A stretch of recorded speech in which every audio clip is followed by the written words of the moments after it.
দর্শক এই মুহূর্তে ভোলা থেকে সরাসরি যুক্ত হচ্ছেন সহকর্মী আরিফ হোসেন লিটন। আমরা সরাসরি যুক্ত হচ্ছি তার সাথেও। লিটন, শিক্ষা প্রতিষ্ঠান তো আজ খুলেছে, তো সার্বিক কেমন পরিস্থিতি আপনি দেখছেন আমাদেরকে বলবেন। ধন্যবাদ ফৌজিয়া। উত্তর অঞ্চল থেকে আমাদের সহকর্মী মাহমুদুল হাসান যেমনটা জানিয়েছিলেন যে তারই ধারাবাহিকতা কিন্তু এই যে দক্ষিণ অঞ্চল দ্বীপ জেলা ভোলা থেকে আমি আপনাকে যেমনটা জানাতে চাই যে আপনি জানেন যে গত 20শে মার্চ থেকে 21শে এপ্রিল পর্যন্ত যে ছুটি ছিল ঈদকে সামনে রেখে, তারপরে কিন্তু স্কুল খোলার যে কথা ছিল স্কুল কিন্তু আবার বন্ধ হয়ে গেছে। অতিরিক্ত তাপদাহের কারণে কিন্তু স্কুলটি বন্ধ হয়ে গিয়েছে।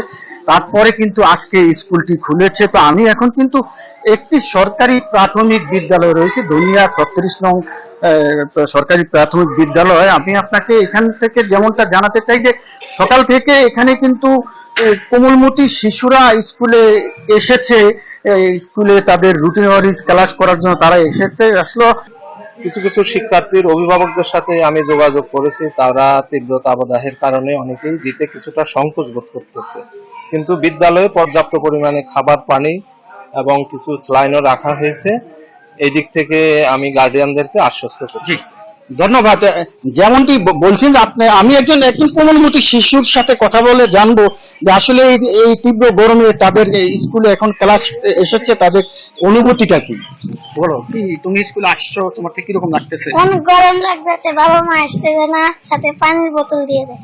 জি, আরেকটি বিষয় আপনাকে একটু আমি যোগ করতে চাই যে আপনি জানেন যে ভোলা, বিশেষ করে ভোলা এই তীব্র তাপদাহের কারণে বেশ কিছুদিন পর্যন্ত কিন্তু এখানে লোডশেডিং সাথে যোগ হয়েছে।